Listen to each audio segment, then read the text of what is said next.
Buyurun hocam. Sayın hocalarım, sevgili öğrenciler, değerli katılımcılar, hepinize merhaba. Bir sürekli tıp eğitimi toplantısıyla yine birlikteyiz. Bugün yine çok ilgi çekici bir konumuz var. Ve bu konunun uzmanı, usta bir eğitmen, çok değerli bir konuğumuz var. Evet, bugün plastinasyon yöntemi üzerine konuşacağız. Tıp eğitiminde plastize edilmiş kadavralar ve tıp eğitimindeki önemine değineceğiz. Çoğu kez sanat ve bilimin birlikteliği olarak yorumlanan plastinasyon yöntemi artık bugün dünyanın pek çok ülkesinde eğitim, araştırma ve çeşitli bilimsel çalışmalarda sıklıkla kullanılmaya başlanmış bir yöntem. Bugün bu yöntemle işte baskılı ve sanal gerçeklik modellerini bütünleştirerek tıp eğitiminde neler yapılıyor? Bunu usta bir eğitmenin, bu konuya adanmışlığı bulunan usta bir bilim insanının ağzından dinleyeceğiz. Evet, bugünkü programımızın yine moderatörlüğünü Sayın Profesör Doktor Ektaret ile birlikte gerçekleştiriyoruz. Ben ilk önce konuğumuzu size kısaca tanıtmak istiyorum.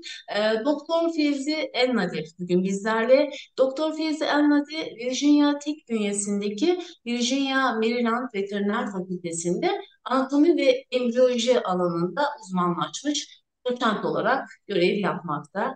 Eğitim yolculuğu 1989 yılında veteriner hekimliği doktoru derecesine eşdeğer olan veterinerlik lisansı almasıyla başlamıştır. Daha sonra 1993 yılında Mısır'daki Kahire Üniversitesi'nde veteriner anatomi yüksek lisansı ve ardından doktorasını yapıyor.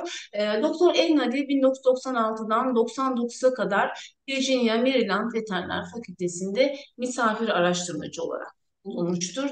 Yine veteriner biyomedikal bilimlerine yaptığı olağanüstü katkılarından dolayı 2002 yılında Kahire Üniversitesi'nin prestijli teşvik ödülüne layık görülüyor. Ayrıca Kahire Üniversitesi Veteriner Fakültesi'nde Anatomi ve Embriyoloji bölümünün başkanlığını da üstlenmiştir. Yine veteriner anatomisti olarak geniş beğeni toplayan ve doku koruması için kullanılan modifiye bir plastinasyon yöntemi olan uluslararası üne sahip ENNADI yöntemini tanımlıyor. Doktor Elnadi ayrıca insan ve veteriner anatomisine yönelik çeşitli kitap bölümleri ve etkileşimli eğitim yazılım programları da geliştirmiştir. Virginia Maryland Veteriner Fakültesindeki kariyeri boyunca 3 farklı ürünü de başarıyla yayınlayarak patentlerini almıştır. Doktor Elnadi'nin eğitime ve öğretim uzmanlığını geliştirmeye olan bağlılığı nedeniyle multimedya ve öğrenme eğitmeni olarak e-öğrenme eğitmeni olarak sertifikaya sahiptir. Virginia Maryland Tech Üniversitesi'nde verilen olağanüstü eğitim ödülü 2023'te de birçok saygın öğretim ödülüyle de ödüllendirilmiştir.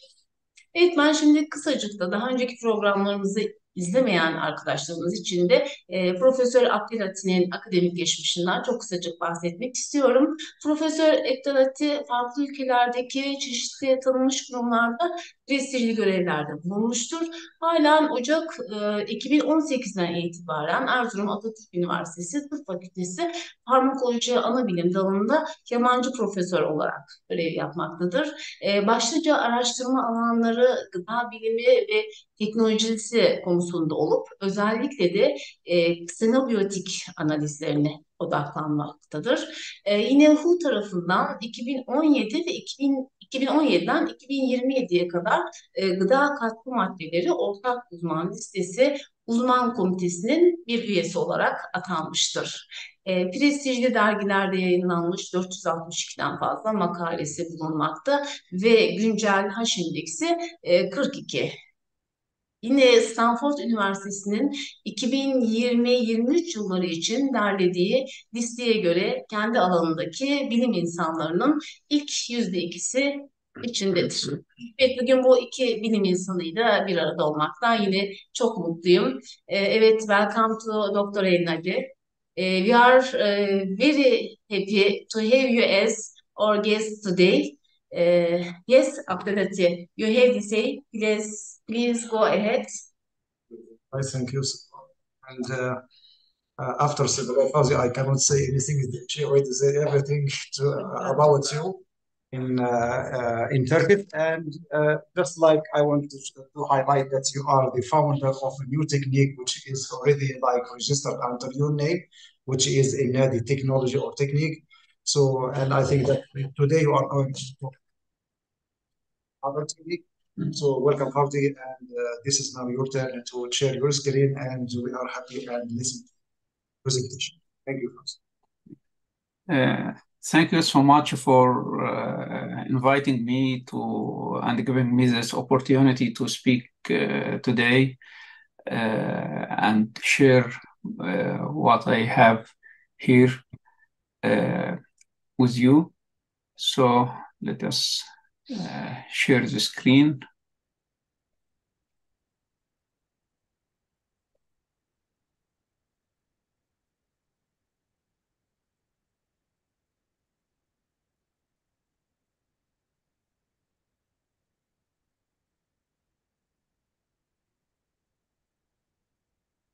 Okay. So today I'm going to speak about the advancing medical education through the integration of plastinated, 3D printed, and virtual reality models. The objectives of the talk actually is to identify some of the challenges in our medical education and training.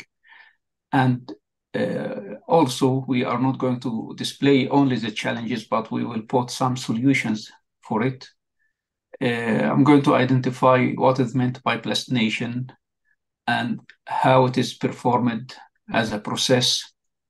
The comparison between the plastination, the regular or traditional way, and the technique I invented 2014 and published 2016. In addition, we will explore some of the uses and potential of the specimens. Here we just name it instead of saying El-Nadi specimen, we just make e-specimen to stand for this type of specimens. And I am going to explain some of the uses for training and for education.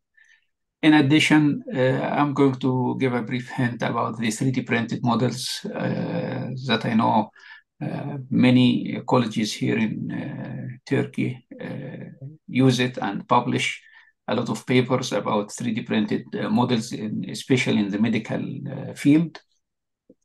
And also, I'll give a hint about the virtual reality models and its use in education.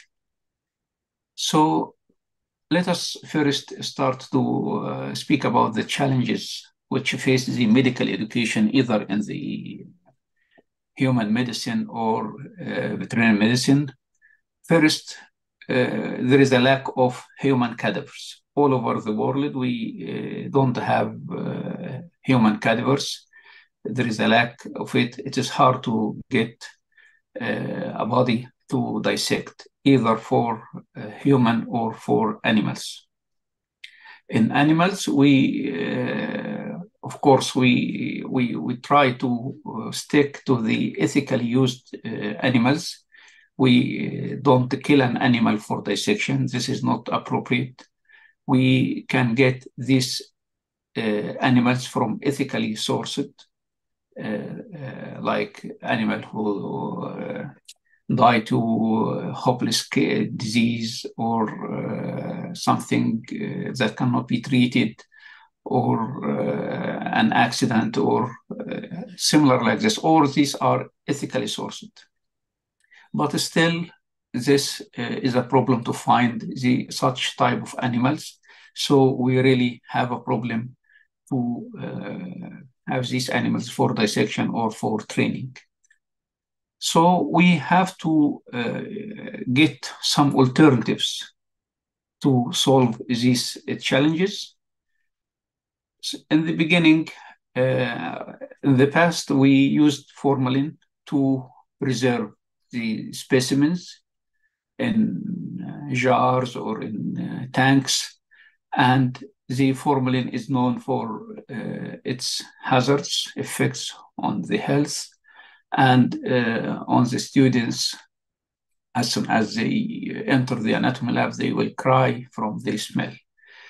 Then there were many resources and methods for preservation, including the latest new technique, plastination. The original plastination was invented by Dr. von Hagen, this one from Germany. And this was 1978. And after this, it has been used to preserve human cadavers and animals. In 2014,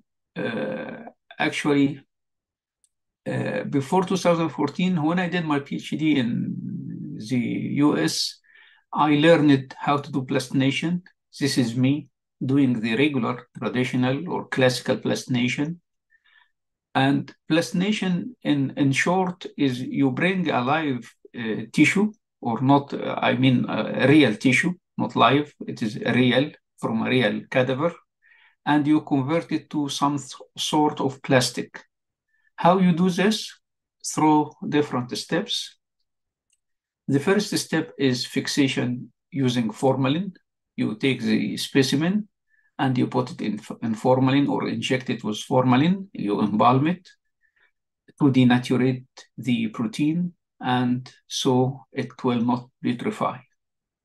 After fixation with formalin, you will start to dehydrate the tissues using either acetone or alcohol.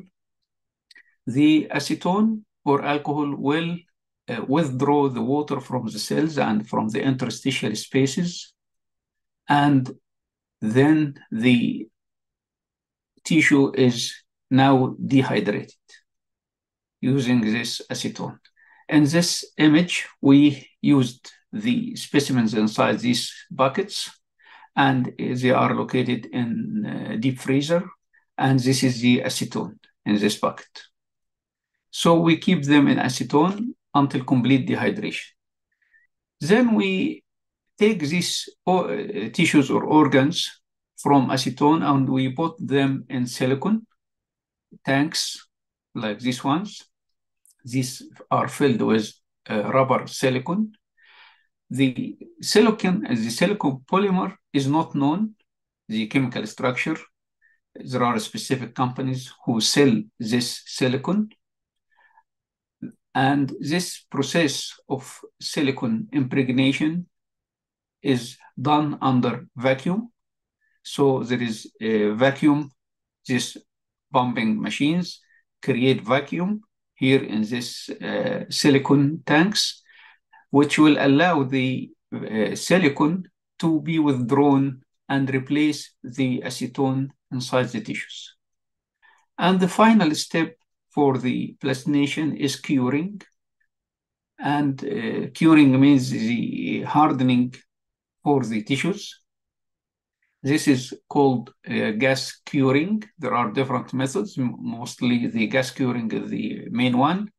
And still, we don't know the gas used as regular users or developing countries, or even in US at this time, we import, when I did the PhD in 1996 to 1999, we don't know what is the structure of the gas curing or for the silicone polymer. We import these chemicals from Germany, from Biodor company.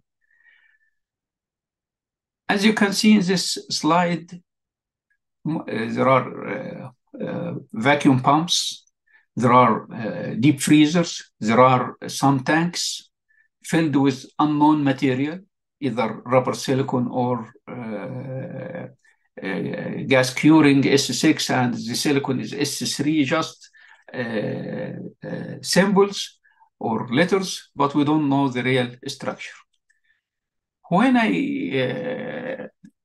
I'll speak how I developed the technique, but this is another type of plastination. I was trained on this one in Austria, in Vienna. It's called sheet plastination.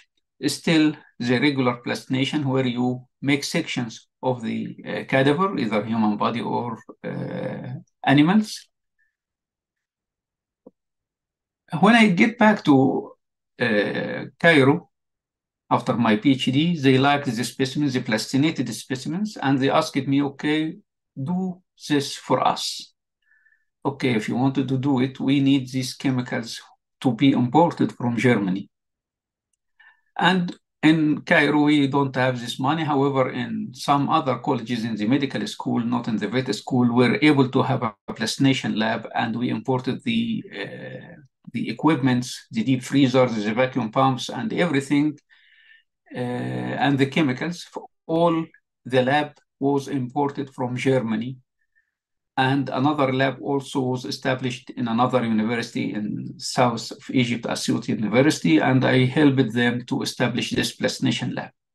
But what happened after sometimes the chemicals run out, we don't have chemicals, so we have equipments with no chemicals, and we don't have sufficient funds to do more plastination.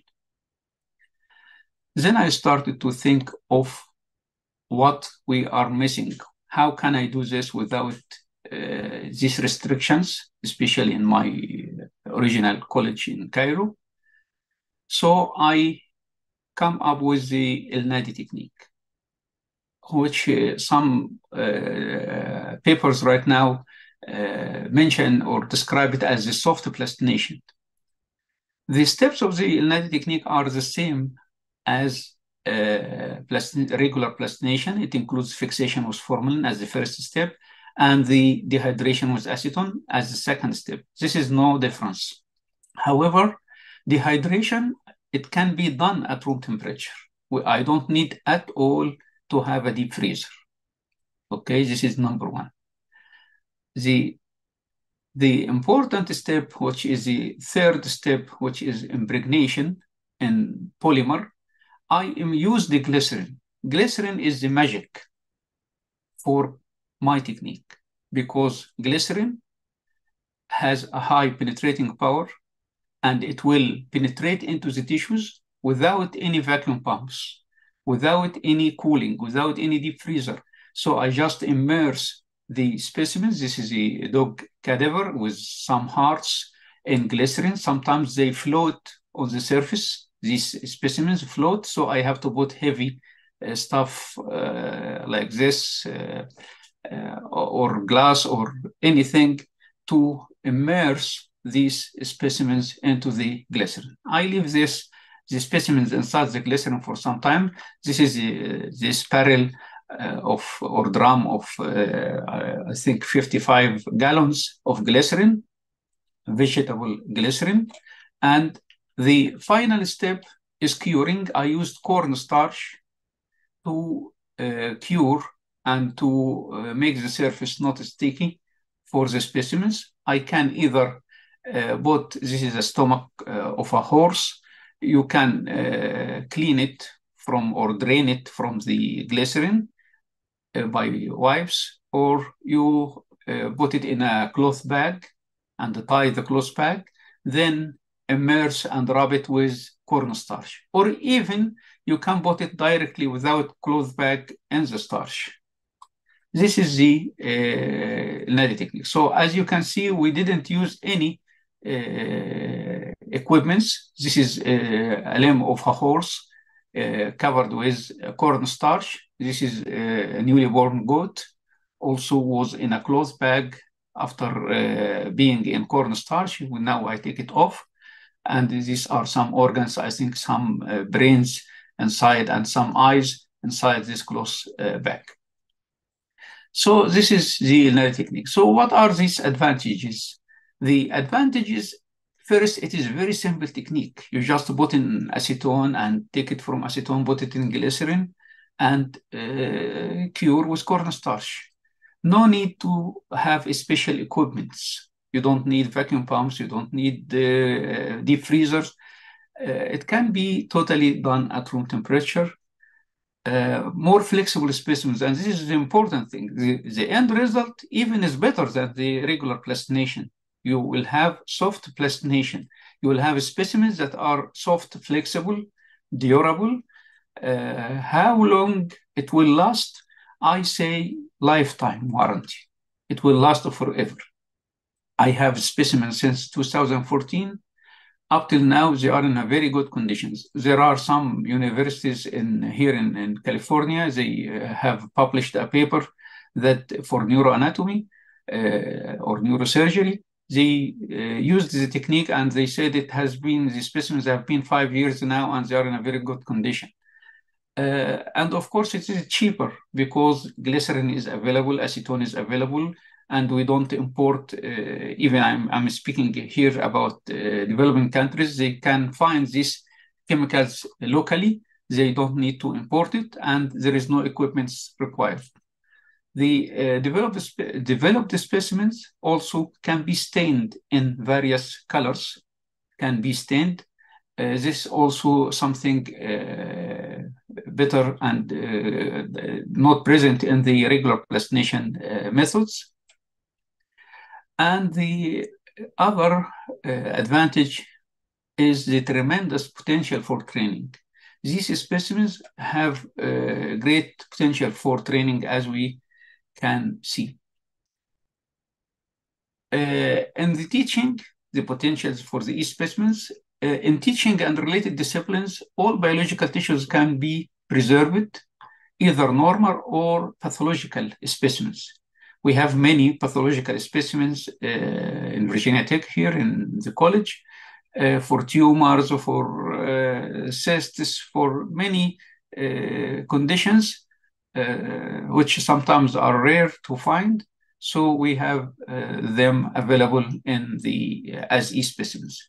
You can preserve one organ or the whole cadaver. You can preserve a body system like nervous system. You can preserve the GIT or gastrointestinal tract or a whole system.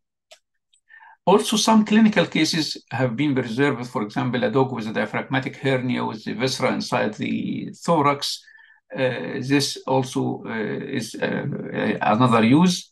I just presented a paper. Not a paper, actually. It was a key speaker in last week, I think, or the week before last week, about the use of the e-specimens in embryology. It was World Association of Veterinary Anatomists, and I was speaking about the use of the technique in embryology specimens preservation. The clinical training and simulation. For example, we can use the specimens for arthroscopy training and nerve block training in endoscopy and laparoscopy. Ultrasonography simulation training. We have some models and we have actually intellectual property for some of this ultrasonography simulation training. We have a simulator for the distal limb of the horse ultrasound simulator. We have also surgical skills to be developed using such specimens, like how to suture, surgical sutures.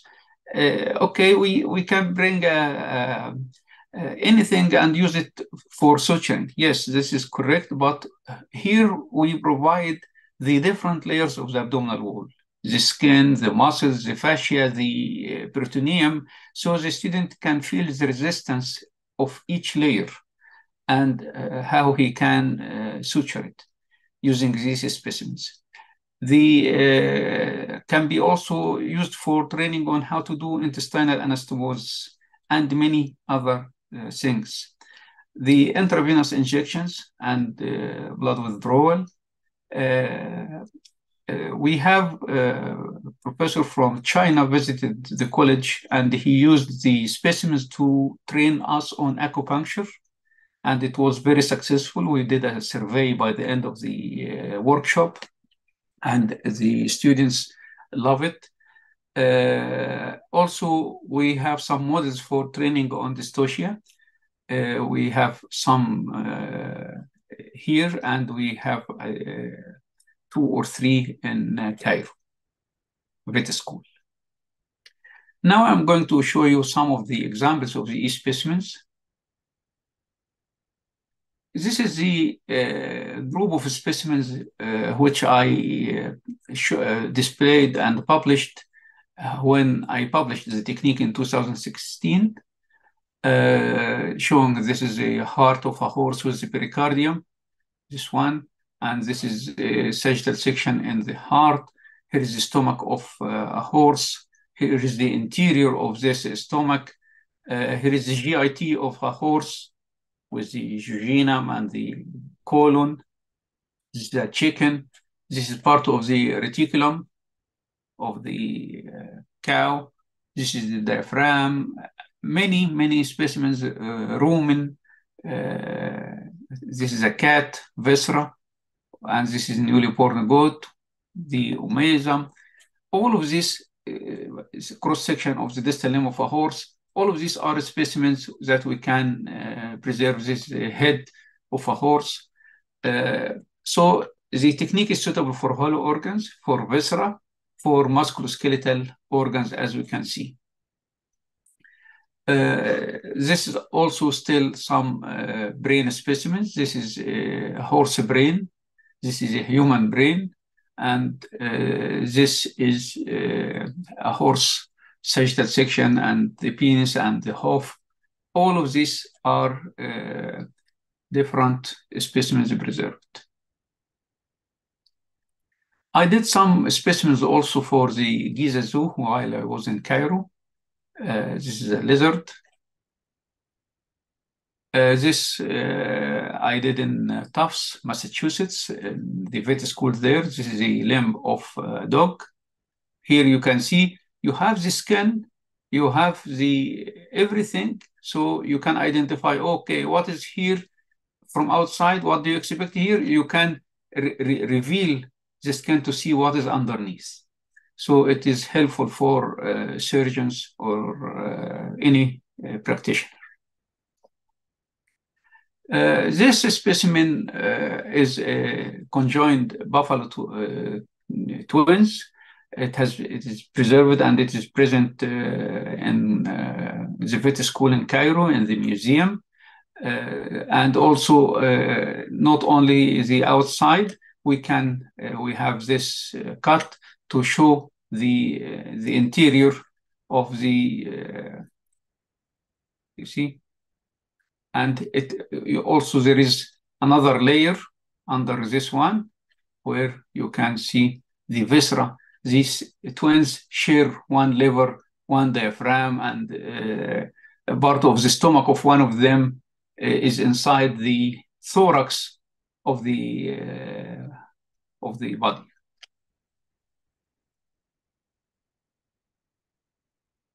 In embryology, again, I have many slides, but this is part of it. This is a pregnant uterus of a cow. Let us see here. You see, this is a pregnant uterus. You can see the embryo and the placentomes, the caruncles, and this is the zonary placenta of dog. You can see this is the uterus, and these are the zonary placenta, and here is what is inside. Here is the dog itself, and this is the zonary placenta and the fetal membranes. This is the camel fetus with the placenta. This is what I mentioned, that the structures preserved by the technique can be stained. You see, and there is a difference between the stain and coloring. Coloring will conceal the surface, but staining, you can still see the fiber orientation, the muscle fibers or the structures. Here also, this is, you see, this is the sagittal section of the head of a donkey, small or young donkey. We can see that the tongue now it is stained in red, but you can still see the fiber orientation of the muscle fibers and so on. Newly born goat, you can reflect the skin, as you can see, and see what is underneath the structures, the liver, the heart, the aorta, all the internal structures. This is a pig fetus. This is one which is opened, and this is one which was sagittally sectioned to reveal the internal structures. This is the pig fetus. Also, we use it to show some unique features. For example, this is a fetus of a pig. Notice this tongue marginal papillae that help the animal for suckling. These unique things you can show easily with these specimens. And I did mention also one of the advantages of these specimens that they are available outside. You don't keep it in cooling room or any specific requirements for storage. You can just put it on shelf. The distal limb of a new born foal. Here you can see the hoof and how it is has this is part this to make it soft. This is the hard part, and this is the soft part. Mercy from God to protect the uterus of the mother and the genital tract during parturition and during pregnancy. This soft, it looks like when you make a sagittal section, it looks like a spongy, so that it is very soft. And after the animal is born, this will shed off, and this will remain. You can see also the physis and the sites for ossification in this young distal limb. Again, another view to show this spongy cartilaginous part. Still pig fetus showing the viscera of the pig. Notice how clear and clean the specimens are, and very soft, very soft. Even the peritoneum, anything you will find very thin and very flexible.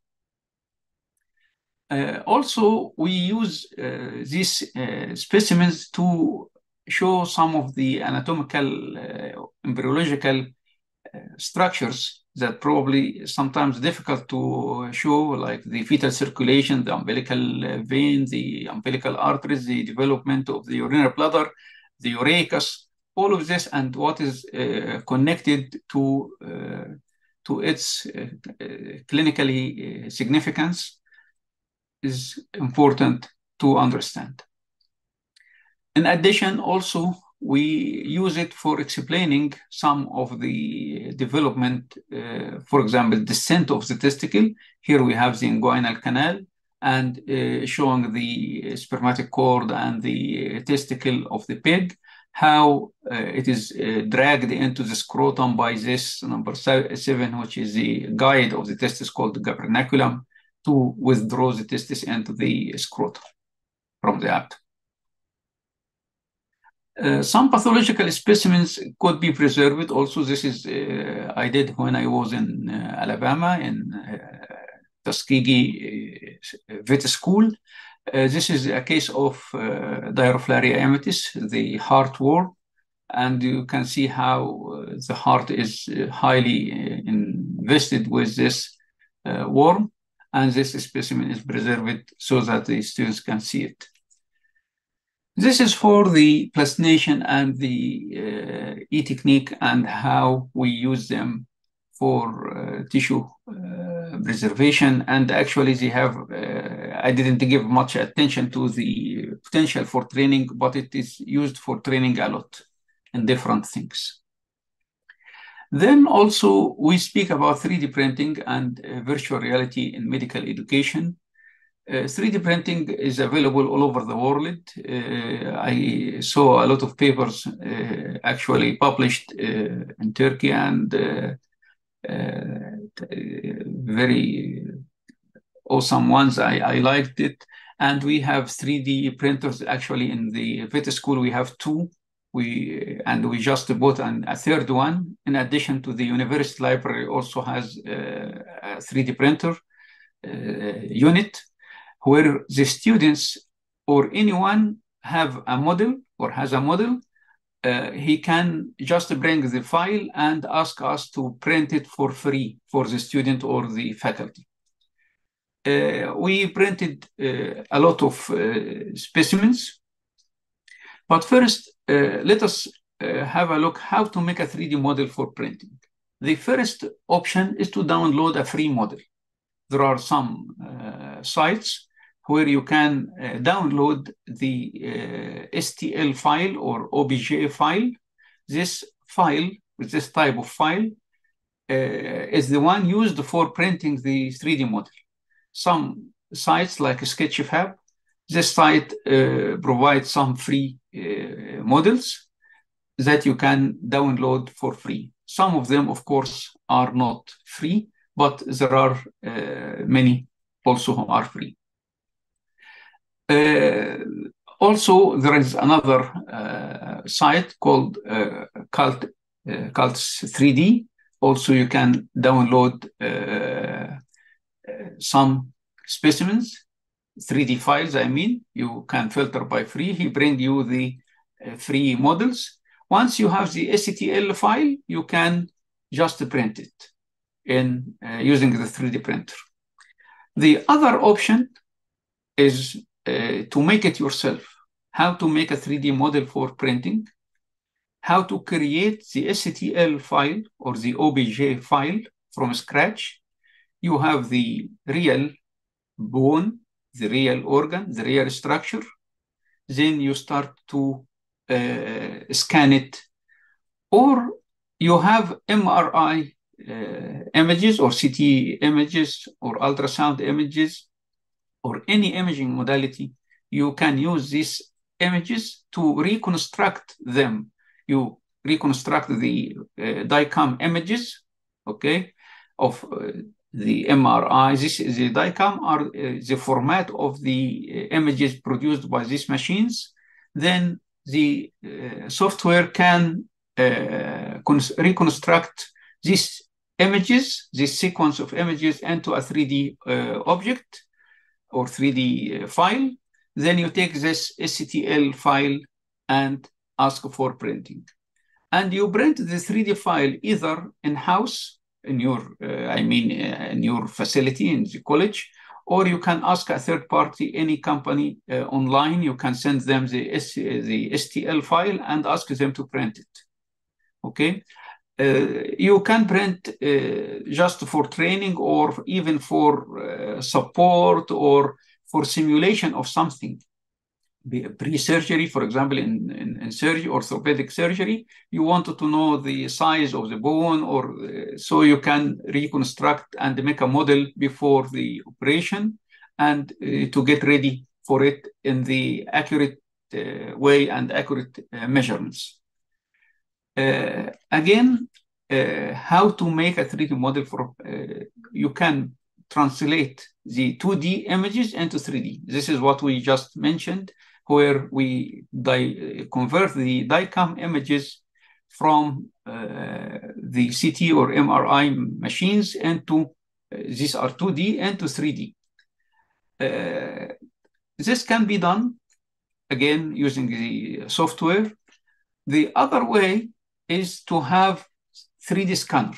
This 3D scanner is you can hold by hand from here, and you just scan. This is one of the best ones, this Ein scan, and this price is considered low compared to other prices.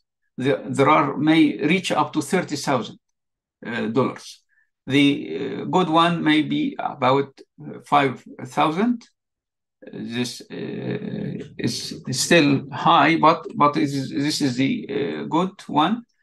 Or even you can use regular camera, digital camera, DSLR camera, good digital camera, to replace this 3D scanner if you can't afford this 5,000, and you take pictures for the object from every angle, and use something like this program, Luma API, to generate the models for you. You can send them the images or the video recording, and this Luma application can generate the model for you. So this is how you can get the 3D images for printing. This is called photogrammetry. So when we convert the 2D images into 3D objects, then we can print them or we use them as VR objects. The virtual reality files either start from creating VR objects, virtual reality models that you can, or the user can manipulate, can rotate, zoom in and zoom out, and so on. Or you can use it to create immersive digital environment, like here. So the student look in the goggles, he wears the goggles, these glasses, and start to look to a scenario similar to what happened in reality in a complete virtual environment, which you feel like you are dreaming, but you are not dreaming. You are just virtual. And you can see every conditions or different scenarios which are prepared in advance. And this has been used in many disciplines, including dentistry and neurosurgery, and many disciplines use virtual reality environments. There is another thing called augmented reality, or AR. This overlies or a combination between the digital information and the physical structures. So you can see, for example, a mannequin of a blue baby, and you join this with digital information. So it is a combination between the physical structure or the physical object and virtual material.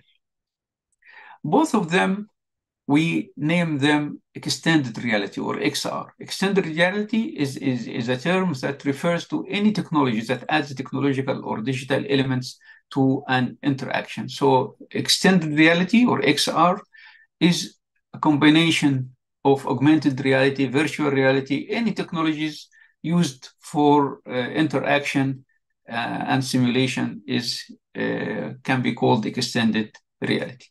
And either all of these technologies can be used for training or for simulation. This is what I wanted to share with you today. Thank you. If you have any questions. Thank you very much for your beautiful presentation. Yes, thank you. So, Fawzi, now I want to just to know